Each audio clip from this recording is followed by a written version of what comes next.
दोस्तों नमस्कार, मैं हिमांशु शर्मा आपके अपने ही channel astro with Sharma ji में आप सभी का पुनः हार्दिक अभिनंदन करता हूं। मुख्यतः कुंडली के दो भाग होते हैं, एक भाग गणित और दूसरा फलित। गणित के माध्यम से हम कुंडली बनाना सीखते हैं। आज कंप्यूटर का युग है। जैसे ही हम कंप्यूटर के सॉफ्टवेयर में अपने जन्म तिथि, जन्म समय, जन्म स्थान को एंटर करते हैं तो हमारे सामने हमारी कुंडली सिर्फ 2 ही मिनट में बनकर आ जाती है। साथ ही साथ मोबाइल में भी ऐसे बहुत सारे ऐप हैं जहां से हम अपनी जन्म कुंडली सिर्फ 2 मिनट में प्राप्त कर सकते हैं। लेकिन जब बात फलादेश की आती है तो यह इलेक्ट्रॉनिक डिवाइसेस 10% से ज़्यादा हमारा सहयोग नहीं कर पाते।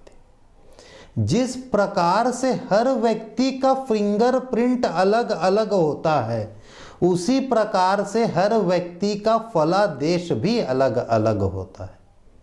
चलिए फिर हम आज के कार्यक्रम को चालू करते हैं। आज हम 9 ग्रह तथा उनके कारकत्व के विषय में बात करेंगे। कौन से ग्रह किस चीज के मालिक हैं, वह ग्रह हमारे कुंडली में यदि अच्छे स्थान पे बैठे हों तो हमें किन किन चीज़ों का लाभ होता है, यदि वो अच्छे स्थान में ना बैठे हों तो किन किन चीज़ों की हानियां होती है। इस विषय के ऊपर आज हम बात करेंगे। चलिए फिर आज का कार्यक्रम प्रारंभ करते हैं।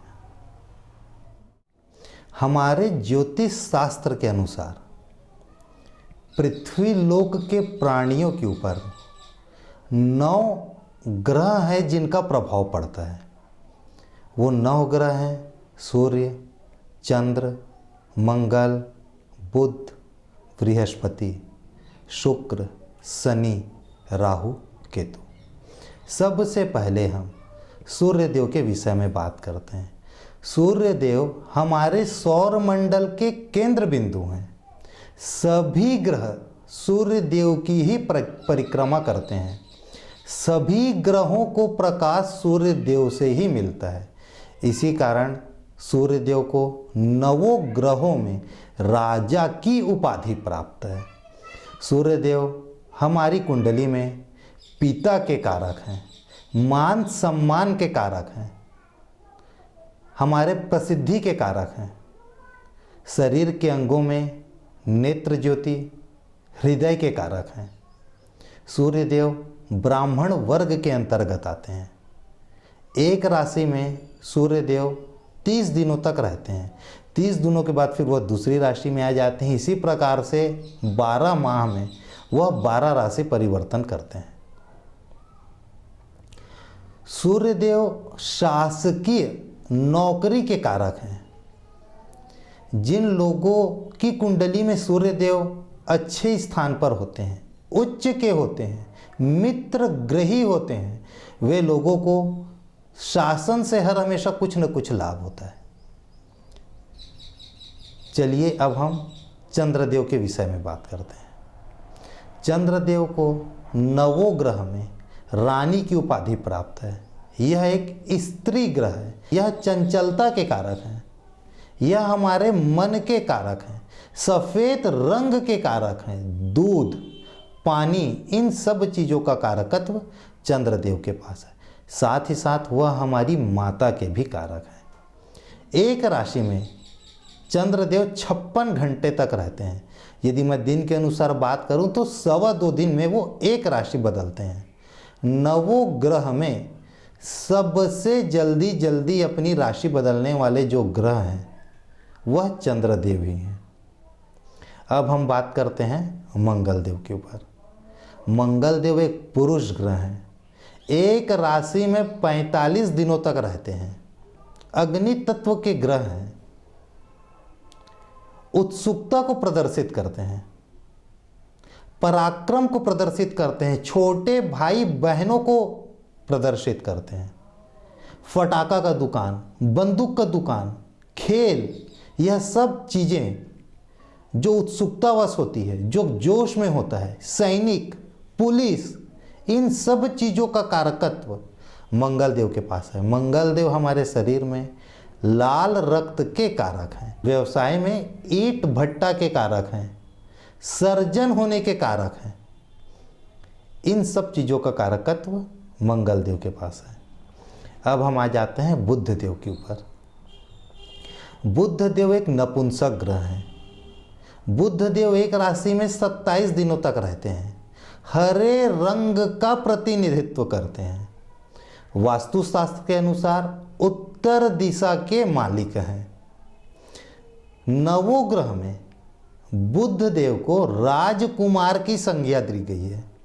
इस कारण होता यह है, जब वो अच्छे ग्रहों के साथ, जब वह शुभ ग्रहों के साथ होते हैं तो वह शुभ प्रभाव देते हैं, और यदि उनके साथ पापक ग्रह बैठे हों, पापक ग्रह की दृष्टियां हों, तो वे अशुभ प्रभाव भी देने लगते हैं। बुध देव को 12 राशियों में से 2 राशियों का स्वामित्व प्राप्त है, मिथुन और कन्या। अब हम आ जाते हैं गुरु। बृहस्पति देव देवों के गुरु हैं। उनकी दृष्टि में अमृत है, उनकी दृष्टि में शीतलता है। हमारे जीवन में सबसे अधिक चीजों के कारक बृहस्पति देव हैं। संतान बृहस्पति देव, वैवाहिक सुख बृहस्पति देव, बिजनेस बृहस्पति देव, मान सम्मान बृहस्पति देव, आय बृहस्पति देव, स्थायी संपत्ति बृहस्पति देव। हमारे आज के इस युग में हमें जिन जिन चीज़ों की तलाश है, उसमें से सबसे अधिक चीज़ों का कारकत्व गुरु के पास है। और गुरुदेव जहाँ बैठते हैं वहाँ तो वो अपनी शुभ दृष्टि और अमृत की वर्षा करते ही हैं। वह जहाँ बैठते हैं वहाँ से उनको 3 दृष्टियाँ भी प्राप्त है, 5वीं, 7वीं और 9वीं। वो जहाँ बैठेंगे वहाँ से 5वें नंबर के भाव को, 7वें नंबर के भाव को और 9वें नंबर के भाव में भी अपनी शीतलता प्रदान करते हैं, अपने दृष्टि से अमृत की वर्षा करते हैं।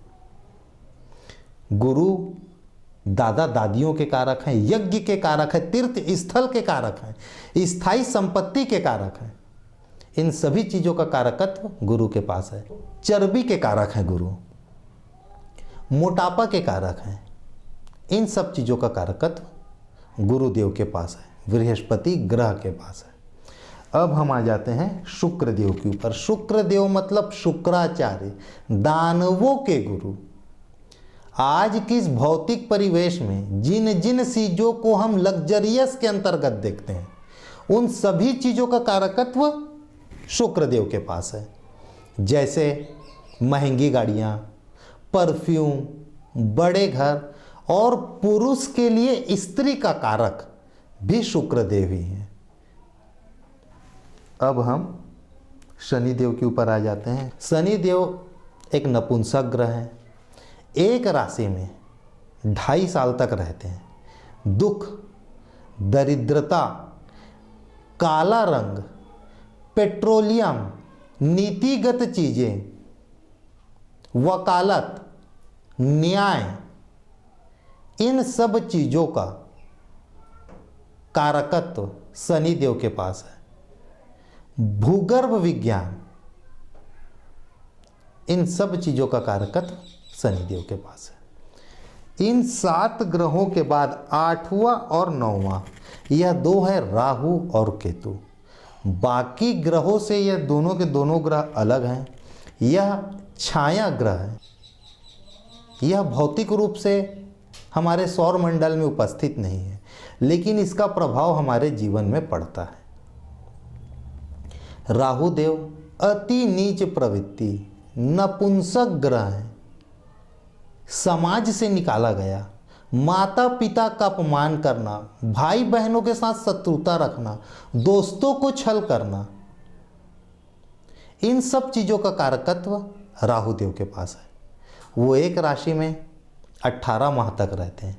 इसके अलावा फूड पॉइजनिंग, गरुड़ विद्या, विष दमन करने की विद्या, इन चीज़ों का भी कारकत्व राहु देव के पास है।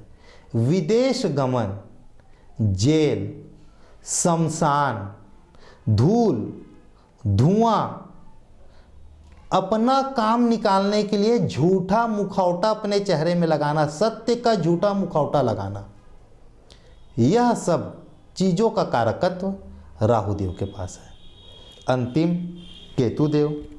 राहु और केतु हमेशा हमारी कुंडली में एक दूसरे से 180 अंश की दूरी में रहते हैं। यदि राहु देव यहाँ होंगे तो हमारी कुंडली में केतु देव उनके ठीक सामने होंगे। जहाँ भी राहु देव होंगे 12 खानों में से उसके ठीक सामने केतु देव होंगे। केतु देव गुप्त विद्या, तंत्र, मंत्र, यंत्र, चर्म रोग, इन सब चीज़ों के कारक हैं। लेकिन एक ऐसी चीज़ें हैं जो राहु से केतु देव को बहुत भिन्न बनाते हैं, वह है मोक्ष। केतु देव हमारे जीवन में मोक्ष के भी कारक हैं। ठीक है, आज के इस कार्यक्रम को हम यहीं पर समाप्त करते हैं। आने वाले कार्यक्रम में हम 12 राशियों के ऊपर बात करेंगे। अब समय है टिप ऑफ द डे का। आप अपने घर में दर्पण हमेशा पूर्व की दीवार या उत्तर की दीवार में लगाएं। कभी भी दर्पण दक्षिण की दीवार या पश्चिम की दीवार में न लगाएं। होता यह है, यदि हम दर्पण पश्चिम की दीवार में लगाएंगे तो पूर्व दिशा से हमें जो पॉजिटिव एनर्जी मिलती है, जो हमारे स्वस्थ रहने के लिए अति अनिवार्य है, वह उसमें टकराकर परावर्तित हो जाती है, रिफ्लेक्ट हो जाती है। और उत्तर दिशा से जो हमें एनर्जी मिलती है वह हमारे धन संबंधी चीज़ों के लिए अति आवश्यक है। तो दक्षिण के दीवार में दर्पण लगाने से, मिरर लगाने से, वह उत्तर दिशा की तरफ से आने वाली पॉजिटिव एनर्जी जो हमारे लिए लाभ का कारक है, जो हमारे लिए धन का कारक है, वह टकराकर परावर्तित हो जाती है। इसलिए हर हमेशा अपने घर में दर्पण या तो उत्तर की दीवार में लगाएं या पूर्व की दीवार में। ठीक है दोस्तों, चलिए आज की कार्यक्रम को हम यहीं पर समाप्त करते हैं। फिर आने वाले कार्यक्रम में हम एक नए विषय के ऊपर बात करेंगे। धन्यवाद।